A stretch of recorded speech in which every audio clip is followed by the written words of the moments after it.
اچھا یہ اجرا کس کا تھا؟ معاشر رضی اللہ تعالیٰ عنہ کا نہیں تھا؟ نہیں، پیغمبر کا اپنا گھر ہے. اچھا پیغمبر کا معاشر رضی اللہ تعالیٰ عنہ کا نہیں تھا؟ نہیں تھا. جو ازواج کے جو حجرات ہیں وہ ازواج کی ملکیت نہیں ہے بھائی، وہ رسول صلی اللہ علیہ وسلم کی ملکیت ہیں. پیغمبر نے جتنی شادیاں کی ہیں، بالکل شادیاں کی ہیں، دیکھیں اس کو اپنے گھر لائے ہیں. گھر پیغمبر کا تھا صلی اللہ علیہ وسلم. اچھا عائشہ نے کب اس کا وہاں پہ گھر خریدی ہے مدینے میں؟ کسی کتاب میں دکھائے نا. آپ کی بیوی جب آپ کی بیوی ہو نا، آپ مر جاؤ ٹھیک ہے، تو آپ کا بیوی وہ اگر آپ کا اس کا ہوگا کہ نہیں ہوگا نا، نہیں ہوگا. بس سن لو، ازواج کے لیے تو دیکھیں، آپ یہ بتاؤ. اب سن لو بھائی، سن لو، پھر سن لیں پلیز. یہ دوسرا سوال ہے، دوسرا سوال کہ رہے گی کہ نہیں رہے گی. ٹھیک، میں سمجھ گیا. پھر سن لو، سن لے، میں سمجھ گیا. سن لو، ابھی مجھے بات کرنے دو. دیکھیں، نبی صلی اللہ علیہ وسلم پہلی بات ہے کہاں پہ مدفون ہے؟ قبرستان میں مدفون نہیں، اپنے گھر میں مدفون ہے. یہ عائشہ کا گھر نہیں تھا. سن لو پلیز، سن لو میری بات. عائشہ نبی شوہر، تو سن لو نا بھائی، میں کہہ رہا ہوں نبی صلی اللہ علیہ وسلم کا گھر ہے. عائشہ سے شادی ہوئی ہے. عائشہ نبی صلی اللہ علیہ وسلم کے گھر آئی ہے. اس نے گھر، اس کے بابا نے اس کے گھر خرید کے نہیں دیا ہے. نبی صلی اللہ علیہ وسلم کا جب وفات ہو جاتا ہے تو یہ گھر عائشہ کی ملکیت نہیں بنتی. یہ کوئی شریعت ہے ہی نہیں کہ اگر شوہر مر جائے گھر اس کی بیوی کی بن جاتی ہے. بیوی کو کتنا ملتا ہے؟ بیوی کو 1/8 حصہ ملتا ہے. 1/8 حصہ ملتا ہے. آپ کو پتا ہونا چاہیے. 8 میں سے 1 بیوی ہے. اور کیوں؟ مجھے پتا ہے تو چپ کرو نا، مجھے بات کرنے دو. اور کیونکہ نبی صلی اللہ علیہ وسلم کے 9 بیویاں ہیں. چپ کرو پلیز، بات کرنا. کیسا بدتمیز آدمی ہے تو بھائی. اور بھائی مجھے بات کرنے دو نا، کیوں اتنی بدتمیزی کر رہے ہو؟ بس چھوڑو، بس ختم ہے بھائی. اتنا بدتمیز آدمی، بار بار کہہ رہا ہوں کہ چپ کرو. پتا ہے تو کیوں کہہ رہا ہے کہ یہ عائشہ کا گھر ہے؟ اگر تمہیں پتا ہے تو تم کیوں کہہ رہا ہے عائشہ کا گھر ہے؟ نبی صلی اللہ علیہ وسلم کی 9 بیویاں ہیں. یہ 9 کو کیا ملے گا؟ 1/8 حصہ 9 میں تقسیم ہوگا. جو تو کہہ رہا ہے نا عائشہ کا گھر ہے، کس دلیل سے کہہ رہا ہے عائشہ کا گھر ہے؟ بھائی اگر کوئی عورت کہیں جا کے شادی کر لیتی ہے، اس کو شوہر اپنے گھر لے کے آتا ہے، شوہر وہ اس کا گھر نہیں بن جاتا بھائی. یہ شوہر کی ملکیت ہے.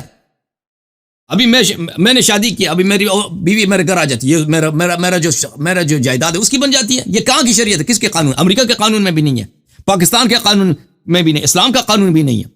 تم لوگوں نے، تمہارا شرم ہی نہیں ہے. عائشہ کا گھر ہے، عائشہ کا گھر ہے. عائشہ اس گھر میں رہتی ہے، بس یہ اس کا ہے کہ رہتی ہے، اس کی ملکیت نہیں ہے کہ وہ جو مرضی کرے. تو شوہر جب مرتا ہے، کوئی بھی شوہر ہو، پیغمبر یا کوئی بھی ہو صلی اللہ علیہ وسلم، اس کی میراث جو ہے اس کی بیوی کو 1/8 حصہ ملتا ہے. اگر 2 عورتیں ہیں نا اس کی، وہ 1/8 تقسیم ہوگا 2 میں، باقی اس کے اولاد کو ملے گی. ایک بیوی کو 1/16 ملے گا، دوسری بیوی کو 1/16 ملے گا. اگر اس کی 3 بیویاں ہیں تو وہی 1/8 حصہ 3 میں تقسیم ہوگا، یعنی 1/24 ایک کو ملے گا، 1/24 دوسرے کو، 1/24 تیسرے کو. اگر 4 ہے تو اسی طرح 5، کیونکہ نبی صلی اللہ علیہ وسلم کی 9 بیویاں ہیں. 1/8 تقسیم ہوگا 9 میں، یعنی 1/8 ضرب 1/9، 1/8 ٹائمز 1/9. یہ کتنا بنتا ہے بھائی؟ یہ بنتا ہے 1/72. 1/72 بنتا ہے، 1/72 بنتا ہے. یعنی عائشہ کا حق کتنا بن گیا اس میں سے؟ عائشہ کا حق بن گیا بھائی. ان کو ذرا میتھ سمجھا دیں میں، ٹھیک ہے نا صاحب.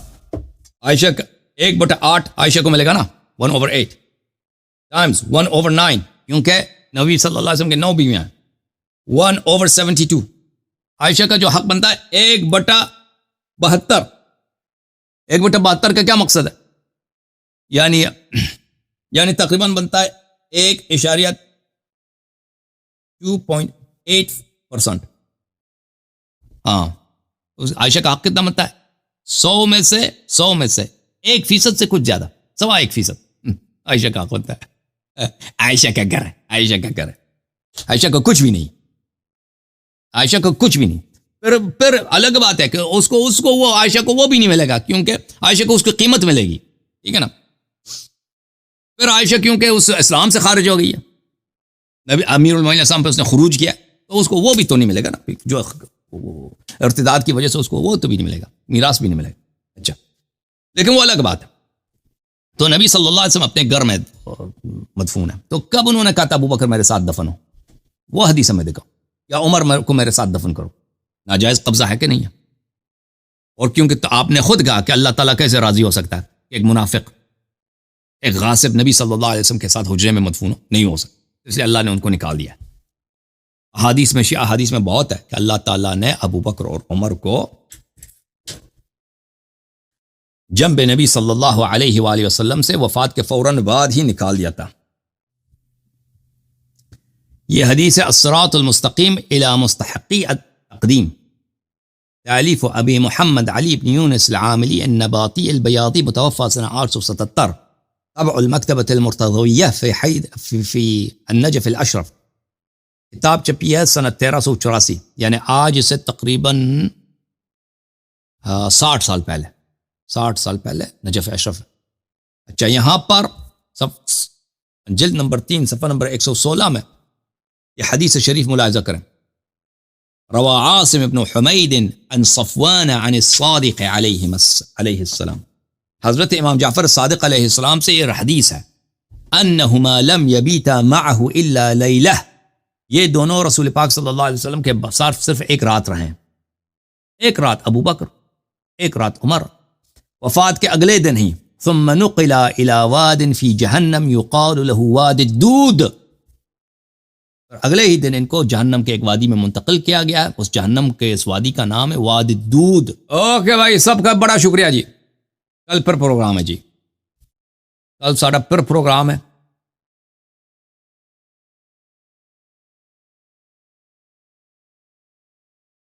پروگرام یہیں پہ ختم کرتے ہیں. آپ سب کو دعائیں دیتے ہیں.